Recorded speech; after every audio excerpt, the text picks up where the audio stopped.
Hello, my name is Alain Hunkins, and I am a speaker, author, trainer, and coach, all on the focus of leadership development. What I do is I marry the science of high performance with the performing art of leadership. I've been working in the corporate space for about 25 years. I've worked with 42 of the Fortune 100 companies, and I've worked with over 2,000 groups in 25 countries. And I'm really excited to share some leadership insights that I've learned along the way with you here today.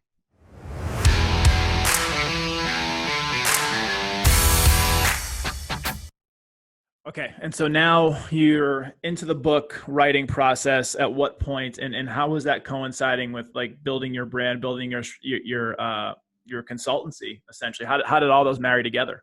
Yeah. So one of the things, and I remember I had a friend who does work on influencer marketing, and she's talked about you need to build an email list. You want to have an email list because you don't want to have to be, victim of all the major social media platforms. You want to be able to have people on your own platform. So a bunch of years ago on my website, I started an email list, and I thought, and this was another thing that another mentor said, because I said, how am I going to build my network? And they said, well, there's a lot of different ways that you can network. You have to find the ways that work for you. Now, between you and me, Jesse, and I guess all of the listeners now, if you told me, okay, every Thursday morning you have to go to a BNI, a Business Networking International breakfast meeting, I would say, can I go to the dentist for a root canal instead? Right. I don't like those kind of situations. So I know that that would not be a good place for me to network. And in fact, doing the whole hey, let's to get together one-on-one for coffee, I find it really, for the most part, really draining. I have to drive somewhere, I have to meet someone. Is this I feel like I'm dating all the Yep. time. Look, I'm It's married exactly what it already. is. I Yeah. don't want to date. I'm already married. And I thought, gosh, what can I do? Well, I was leading trainings and workshops. And I thought, well, here's a group of people. How can I stay in touch with them more in a way that's going to serve them? And so what I ended up doing is there's an author, you might know him. His name is Adam Grant. He's a professor at Wharton, and he had this great newsletter, monthly newsletter. And in his newsletter, he would list about 4 or 5 articles that he loved, and he would have links to the articles, but give a 2-sentence distillation summary. So you could see so he had done the hard work of letting you know what it was about, and then you could click on it. So he had a whole section on what I've been reading. And then he had this whole section of what I've been writing, and he'd have links to his articles.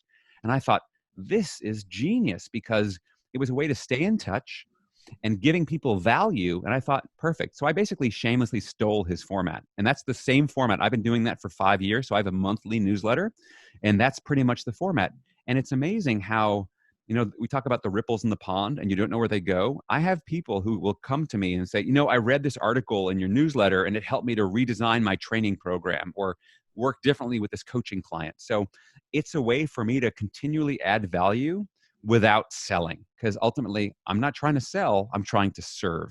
And at the same time, there have people that have come back to me and said, oh, do you do executive coaching? Oh, by the way, well, they're now clients. So, or do you do a workshop? You can come into my team. Yes, I do. So every so often those things will happen. But here's the funny part about that, Jesse, is it's never a 1-to-1 ratio. Where you think you put the effort in and where you think it's going to return to you almost never does. And then out of the blue, someone or someone's is going to show up, and they're going to want a contract with you. And you're going to, how did you find me? And it's this random group, but you have to keep putting yourself out there, both the network and the content. You have to keep putting that out there, and it gets easier, and you have to enjoy the process.